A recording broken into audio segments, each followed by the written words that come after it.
Hello Mzansi, welcome to another episode of the Farmers Inside Track podcast. My name is Duncan Masiwa and I'm your host for this episode.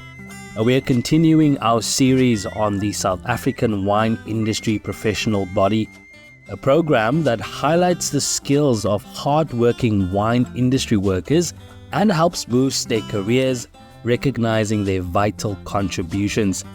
Let's have a listen to this interview featuring another mover and shaker in South Africa's wine industry.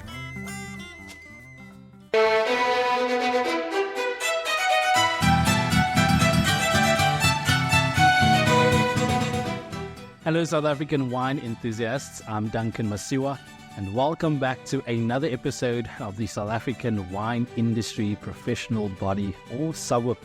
If you're not familiar, it is a pioneering initiative led by South Africa Wine. Now, over the past few weeks, I've had a wonderful time learning about how this initiative will transform the South African wine industry and, of course, how you can get involved.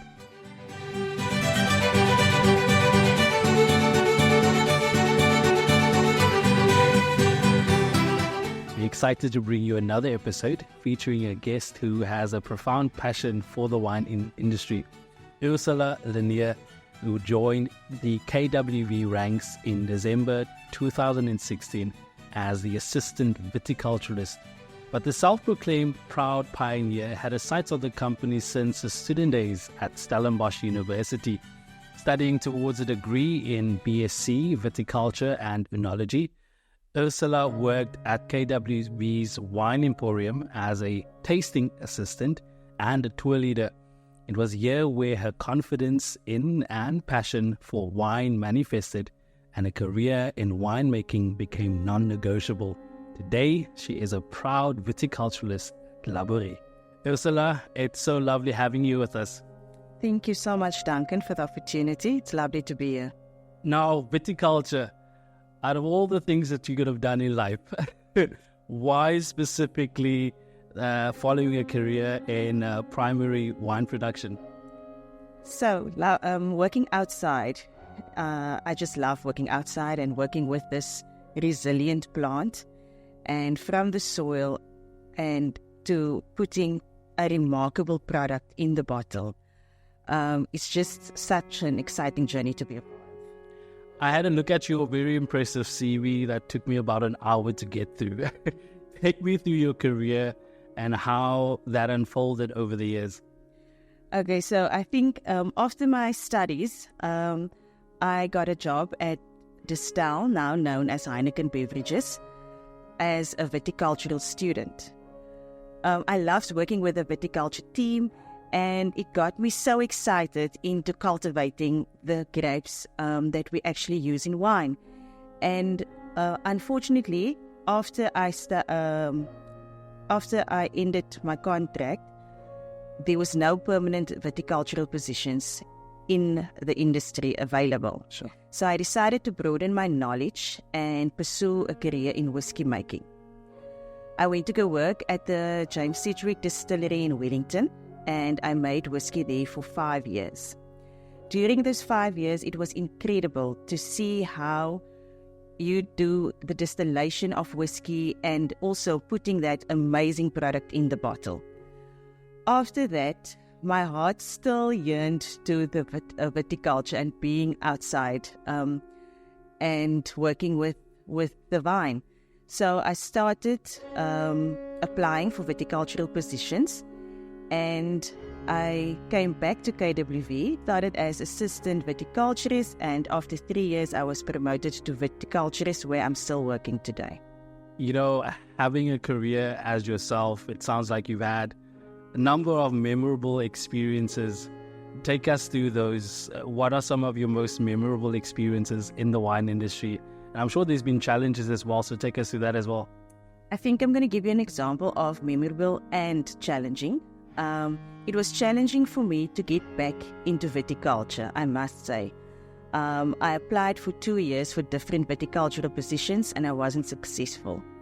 So what for me was memorable was the day when I got the interview at KWV and starting again at assistant level and working myself up to where I am today was a very memorable moment in my career.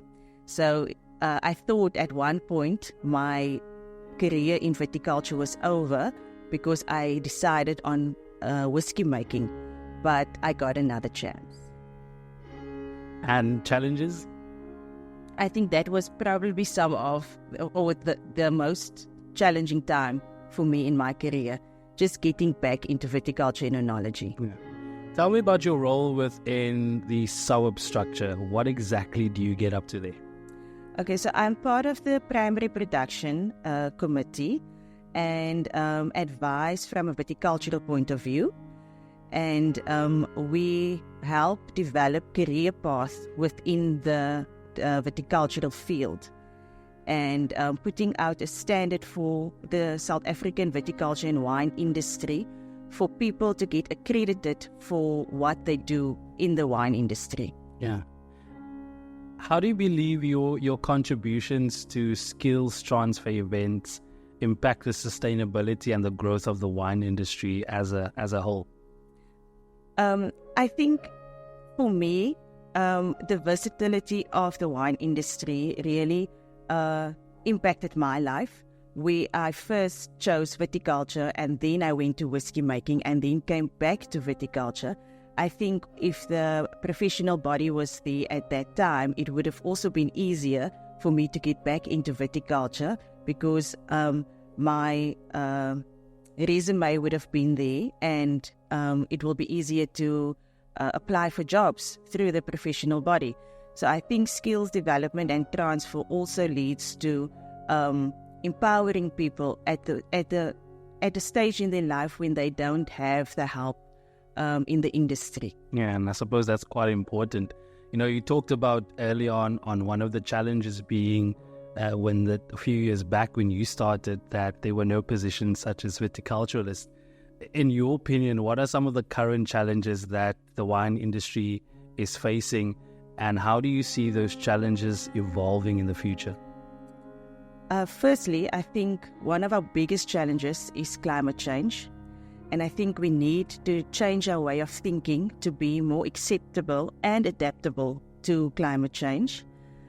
Secondly, also replanting and sustainable farming.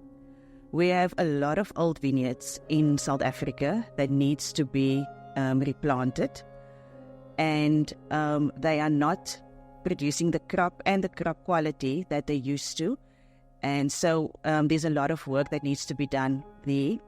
And also the financial situations that most of us in South Africa, a lot of South African households are under financial constraints. So wine is seen as a luxury item. People will first buy basic need items before they spend money on buying wine. So if we can't sell the wine we are producing, it will affect right through the value chain up until the producer. Emphasizing my second point on the replanting, if the producer doesn't have the financial provision and support to replant, we will be stuck in that situation of not renewing our vineyards in South Africa. I think you have one of the best jobs being able to call the vineyard your office. I'm totally jealous. For someone who's listening to this interview right now or watching us and they're interested in what you do, what is your advice to that person? Farming in today's day and age is very challenging, and so is the wine industry.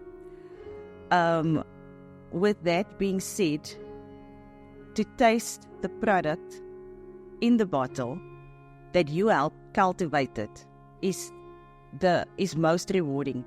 So if you are up for a challenging and rewarding career, then come on and enjoy the ride. Yeah. If I had to ask you to look into your crystal ball and envision a South African wine industry 20, 50 years from now, what does that industry look like, and how do you see yourself contributing to the wine industry? I think the wine industry, and especially viticulture in South Africa, is very promising, with innovations and new technologies like, for instance, TerraClim and robotics. And that is stuff that can hugely contribute to us being one of the top world-class viticultural and wine industry countries in the world. And I see my role as a student teacher, being trained and training people. There you have it, Oursula Lenee, viticulturist at Laborie. Thank you so much for joining us. The sustainability of the wine industry is definitely not just about the vineyards and the environment, but also about recognizing and investing in the human capital that drives it. Now, this initiative aims to enhance the skills, knowledge, and professional growth of those working within the industry, ensuring a thriving and sustainable future. It's clear to me that where there's wine, there is an enormous amount of progressive thinking. So stay tuned as we delve deeper into this exciting journey.